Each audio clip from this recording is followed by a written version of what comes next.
নির্বাচনের ফলাফল বেরোনোর পরই খবরে উঠে আসে ডানকুনি টোল। কর্মী নিয়োগ ও দুর্নীতির অভিযোগ তুলে ডানকুনি টোলে ধর্নায় বসে ৪ নম্বর ওয়ার্ডের পৌরপিতা সহ টোলের ২ কর্মী জিয়ারুল আকন ও শেখ আব্দুল। জিয়ারুল আকনের সঙ্গে কথা বলা হলে তিনি দাবি তোলেন সম্পাদক নিসার আলী মল্লিক ও সহ সম্পাদক নিতাইদের অপসারণের। শুনুন তার গত ৫ তারিখে সেই বক্তব্য।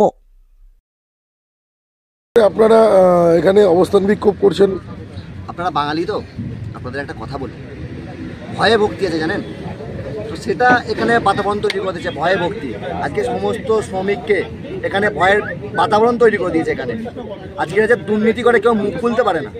আজকে আমি নিজে একটা স্টাফ, আজকে আমি যদি ডিউটি করি, ফুলফিল ডিউটি করি, 26টা ডিউটি করতে পারবো, 15টা ওভারটাইম করতে পারবো, এর বেশি আমরা করতে পারবো না। এরা যেহেতু ইউনিয়নের, আমি দলের বিরুদ্ধে কোনো কথা বলতে চাই না, দুটো ব্যক্তির বিরুদ্ধেই কথা বলছি। সেটা হচ্ছে নিশারা নিতাই, আর হচ্ছে ওর বাড়ি একটা চাকর আছে জামাল।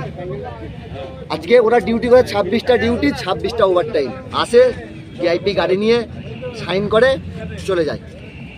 আজকে তার বিরুদ্ধে আমাদের লড়াই। সময় আপনিও তো তাদের সাথেই ছিলেন। হ্যাঁ, তাহলে আমি ছিলাম, আমি মুখ খুলেছি, আজ আমি খারাপ, তুমি আজ সাধু হলে আজ আমি চোর বটে। ঠিক আছে, শুনুন, অন্ধকার যখন কোনো মানুষ একটা লাঠির মাধ্যমে চলে না, তখন সে যখন তার সহায়তা নিয়ে চলতে থাকে, যখন তার চোখটা খুলে যায়, সে আলোর দিশা পায় না, তখন সেই লাঠিটাকে সরিয়ে ফেলে দেয়। কি চাইছেন? অবশ্যই চাইছি এখান থেকে তার অপসারণের দাবি জানাচ্ছি। এখানে দেখুন, আন্দোলনের মাধ্যমে ছাড়া কিছু করা যায় না। আজকে মমতা ব্যানার্জি রাজ্যের ক্ষমতায় 2011 সালে সিঙ্গুরে আন্দোলন করে, নন্দীগ্রাম আন্দোলন করে, বিভিন্ন রকম আন্দোলন থেকে আজকে মমতা ব্যানার্জি উঠে এসছে। অতএব আমরাও আন্দোলনের মাধ্যমে যাব। কত বছর ধরে এইরকম কাজ চলছে বলে আপনাদের অভিযোগ? 2015 সালের পরপর থেকে 2023 সাল পর্যন্ত এরকম। এতগুলো দিন কেটে গেল, হঠাৎ করে 24-এ রেজাল্ট বেরোনোর পর দিনই আপনাদের মনে হলো ধর্নায় বসবেন? দেখুন, আমাদের একটা এর আগে একটা আন্দোলন হয়েছিল আমাদের লোকাল কাউন্সিলর হাসানদার নেতৃত্বে। সেখান থেকে ফলস্বরূপ আমরা কিছু পাইনি। নেতানেত্রীরা বলেছিল যে আমরা বসে একটা মিটমাট করব। তো আমরা যেহেতু দলের সৈনিক, সেহেতু আমরা উপরের বড়দের যাদের গাইডলাইন দিয়েছিল সেরকম অনুযায়ী আমরা চলেছিলাম। কিন্তু পরবর্তী সময় এসে দেখা যাচ্ছে সেই জিনিসটা হচ্ছে না। তো আমরা যার জন্য আজকে বাধ্য হলাম যে আন্দোলনের মধ্যে নামতে। কিন্তু এরপরই গত 7 তারিখ মাঝরাতে ফোন কলের মাধ্যমে সেই টোল কর্মী জিয়ারুল আকনের বিরুদ্ধে উঠল হুমকি দেওয়ার অভিযোগ। প্রমাণ সাপেক্ষে সেই অভিযোগ আনলেন তারই কর্মক্ষেত্রের সহকর্মী আমিন মণ্ডল। সেখানে বারবার উঠে আসছে সাবধান হওয়ার কথা। আমি ঘুমিয়েছিলাম, আমাকে হঠাৎ ফোন করলো জিয়াদা বলে আমাদেরই স্টাফ। আমি বললো তুমি যেগুলো করছো সেগুলো ঠিক নয়। কি করেছো তুমি? আমি কিছুই করিনি। মানে সেদিনে প্রথম দিনে যেদিন ওনাদের ধর্না হয়, সেদিন আমাদের সহ সেক্রেটারি নিতাই থেকে ইউনিয়ন অফিসে ঢুকতে দেওয়া হচ্ছিল না, তার জন্য সবাই বেরিয়ে এসেছিলো। সেই হিসাবটা নিয়ে আমাকে বলেছিল যে তুমি যেগুলো করছো ঠিক নয়, সাবধান হও, আর তুমি যেসব কথাগুলো বলছো রেকর্ড করো, নিসারকে শুনিয়ে রাখো, এসব বলেছিল আর কি। কত রাত্রিরে ফোন করেছিল আপনাকে? 12টা 20। সেই রাত্রি 12টা 20 যে ফোন করেছিল, আপনি কল লিস্ট দেখাতে পারবেন? হ্যাঁ, দেখান দি কল লিস্টে ফোন।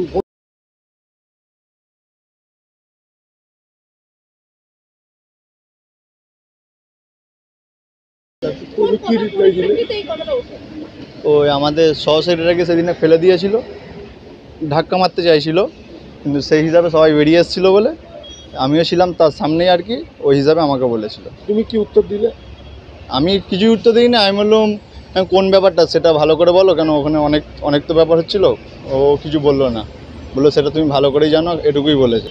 আর আমাকে আরেকটা কথা বলেছিল যে তোমার চাকরিটা কুড়িয়ে পাওয়ার চাকরি, তোমার নিজের চাকরি নয়, এটাও বলেছিল। কেন কুড়িয়ে পাওয়া বললো কেন? কিছুদিন আগে আমার জামাইবাবু একটা দুর্ঘটনায় মারা যায়, সেই হিসাবে চাকরিটা আমি করছি এখানে, ওনার চাকরিটা হিসাবেই বলেছি। তোমার জামাইবাবু এখানে কি আছে সেই ফোন কলের কথোপকথনে, শুনে নিন। হ্যালো, বাড়িতে?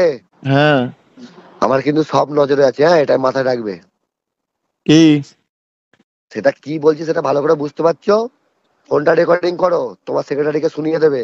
আমার কিন্তু সব নজরে আছে। হ্যাঁ, কি করছো না করছো এটা মাথায় রেখে দিও খালি। আমি তোমাকে এটা বলে দিলাম। কলটা রেকর্ডিং করো, তোমার সেক্রেটারি আর সহ সেক্রেটারিকে শুনিয়ে রেখো, যদি পারো তো রেকর্ড করো। কিন্তু আমি তোমায় বলে দিলাম, হ্যাঁ, লিস্টে যেটা করছো না, খুব খারাপ করছো। হ্যাঁ, আমার নজরে সব আছে, এটা মাথায় রেখো। ব্যাপারটা কি খারাপ আমি বুঝতে পারছি না। ওই আমি তোমায় কালকের বলে ব্যাপারে দিলাম কলটা রেকর্ড করো, হুম আর ওদের শুনিয়ে রেখো, নিসার খান নিতাইকে। তোমায় এটা বলে রাখলাম। হ্যাঁ, অতএব যা করছো ভালো ভালো মন্দ চিন্তা করে করবে, এটা আমি তোমায় থ্রেট করছি না। আর যদি মনে করো তোমায় থ্রেট করছি, তোমায় থ্রেট করছি, এটা শুনে রেখো। হ্যাঁ, ভালো মন্দটা বুঝে করবে। তোমার কুড়িয়ে পাওয়া চাকরি, হ্যাঁ, এটা মাথায় রেখো, এটা মাথায় রেখো শুধু। আমি মুক্তার নয়, এটা মনে রেখে দেবে। তোমাকে আমি বলে দিলাম, তোমার সেক্রেটারি সহসেক্রেটারিকে শুনিয়ে দেবে রেকর্ডিং করে, ঠিক আছে? ঠিক আছে। হ্যাঁ।